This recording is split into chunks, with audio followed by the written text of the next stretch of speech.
Aujourd'hui, on va voir si c'est plutôt positif de faire de la musculation en complément de la natation ou si au contraire c'est contre-productif. Je vais vous donner quelques exercices, quelques premiers exercices qui vont vous permettre de vous améliorer en natation grâce à la musculation. Donc si tu commences à atteindre un bon niveau, la musculation c'est indispensable. Donc on va voir ce qu'il faut faire, ce qu'il faut pas faire. On va surtout voir en fait la meilleure méthode, outre les points négatifs ou outre les points positifs.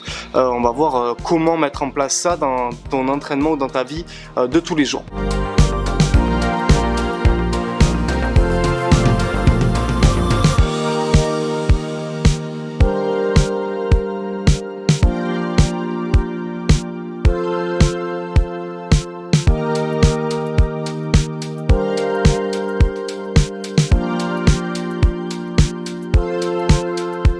Bonjour à tous et bienvenue à cette nouvelle vidéo de Apprentissage Natation. Tu peux t'abonner si tu en as envie. Dans tous les cas, on publie une vidéo de natation le lundi, le mercredi, le vendredi. Je te conseille effectivement de t'abonner si tu veux suivre toutes les nouvelles vidéos.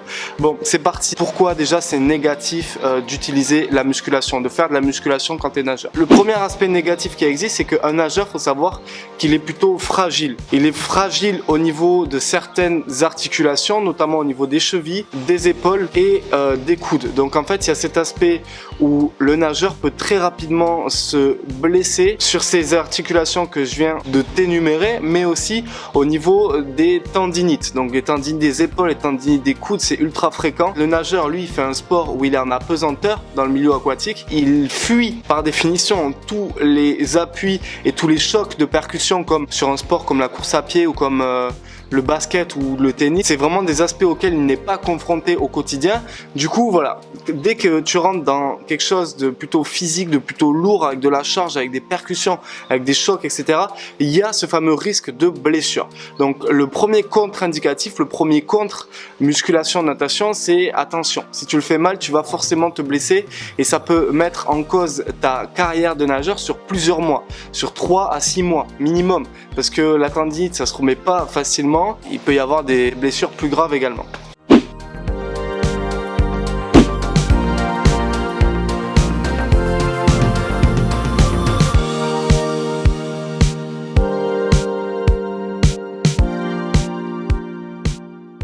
La deuxième contre-indication, c'est que la natation, c'est un sport de souplesse et d'amplitude et d'étirement, et la musculation, c'est tout l'inverse. C'est un sport de force où il n'y a pas besoin d'effectuer beaucoup d'amplitude. Enfin après, je suis pas expert en musculation, je connais quelques bases, mais peut-être que vous allez me contredire en commentaire. Voilà, l'espace commentaire est libre, mais voilà, la musculation, ça va te permettre de développer tes fibres de force, et la natation, ça va te permettre de développer tes fibres d'amplitude. On n'est pas sur un axe similaire en fait, on est plutôt sur des axes parallèles. Du coup, il va falloir avoir le bon timing entre séance de natation et séance de musculation, et encore une fois, ça je vous l'explique dans la deuxième partie de la vidéo.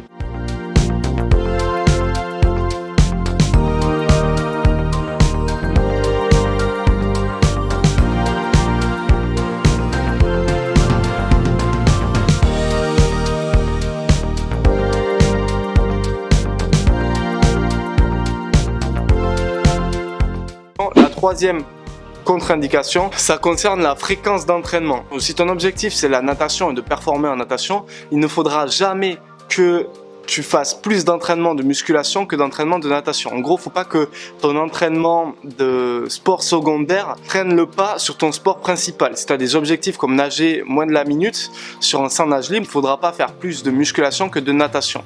Sinon, tu vas dégrader ta nage, tu vas dégrader tes filières justement de souplesse et de nageur. Forcément, après, tu seras moins efficace. Et à l'inverse, c'est pareil en fait. Si tu fais de la musculation et que tu veux te lancer dans la natation, il faut pas que tes fibres de nageur prennent le dessus sur tes fibres de monsieur muscle. Il faut toujours que tu prennes le dessus avec ton sport de prédilection, ton sport dans lequel tu as les plus gros objectifs par rapport à ton sport secondaire. Quand tu es nageur, il faut vraiment voir la musculation comme un sport complément, un sport qui va t'apporter des bénéfices que tu peux pas trouver en natation. Retiens bien cette phrase, ça va être la phrase de la vidéo.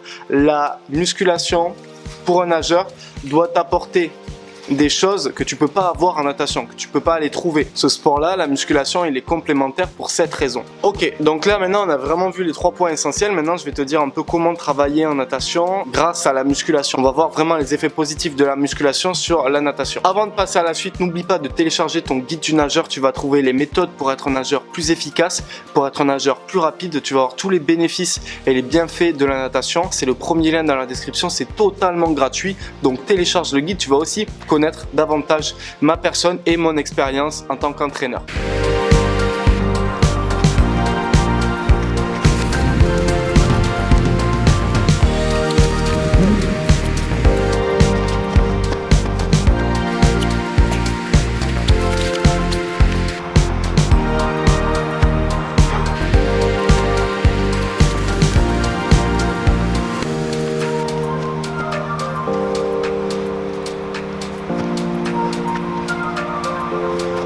Premier effet positif, c'est que toute la force que tu vas travailler en natation, tu peux la transférer dans l'eau.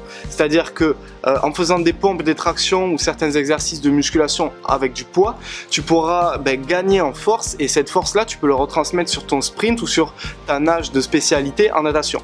Pour ça, il y a une condition essentielle à respecter, c'est de faire ta séance de natation juste après ta séance de musculation. Ça marche pas si tu fais ta séance de muscu le matin et si tu fais ta séance de natation à la fin de la soirée en fait. C'est-à-dire que tes muscles en fait ils vont prendre le temps de se contracter, de se crisper, etc. Tu vois, de se durcir.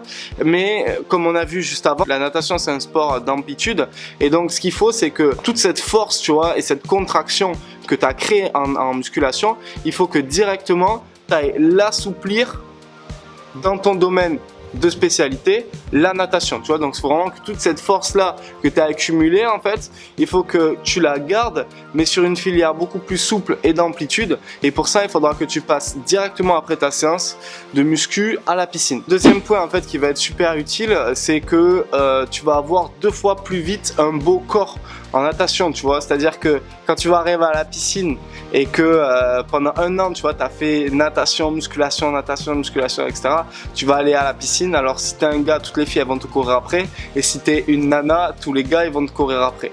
Donc tu vois, ça c'est le deuxième point positif. Le troisième point positif, c'est que voilà, en musculation tu peux travailler des choses que tu ne pourras pas travailler en natation. Par exemple, quand tu fais un burpees, tu vas travailler ton explosivité, ta poussée au mur dans un plan vertical et terrien, tu vois. Donc ça c'est super intéressant. Par exemple aussi quand tu vas travailler tes pompes, tu vas pouvoir travailler différentes phases de ton appui. Quand tu vas travailler le gainage, c'est quelque chose que tu peux pas travailler dans l'eau, etc. Mais tu vas travailler vraiment ta ceinture abdominale, le fait de pas faire le ver de terre dans l'eau, etc. Tout ça c'est des points qui sont super efficaces et super intéressants. C'est un apport, la musculation, selon moi, à partir d'un certain niveau qui est indispensable en natation. D'ailleurs on le voit, Philippe Lucas il a été le premier à introduire la musculation en natation et ça a directement porté ses fruits. Aujourd'hui, des nageurs qui pètent tout comme Caleb Dressel et Adam Peaty passent énormément de temps à la muscu par rapport à des nageurs lambda, tu vois. Donc si tu commences à atteindre un bon niveau, la musculation c'est indispensable, mais il y a certaines règles à respecter. Je te les résume très rapidement. Faut pas faire n'importe quoi, sinon tu risques de te blesser. Il faut vraiment que ta séance de musculation soit suivie directement de ta séance de natation, et dans l'idéal en fait, faut que tu sois encadré par un entraîneur, un professionnel. Faut toujours que tes exercices de musculation soient orientés vers la discipline natatoire de nageur.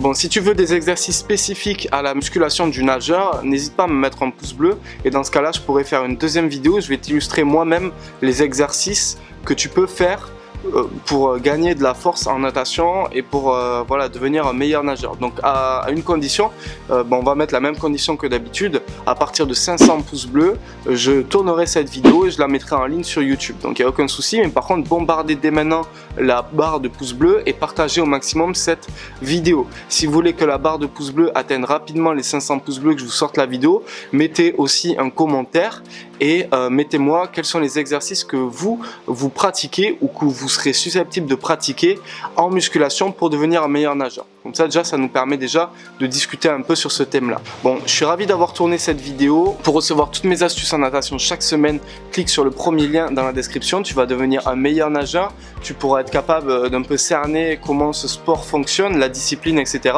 Et en cadeau, je t'offre directement le guide du nageur en format PDF. Et dans ce guide du nageur, tu vas voir les meilleurs exercices qui vont te permettre de progresser, la stratégie pour nager plus vite, les bienfaits, les bénéfices de natation et mon expérience d'entraîneur dans ce sport-là. C'était Malcolm, je te dis à très bientôt pour une nouvelle vidéo. Ciao, ciao!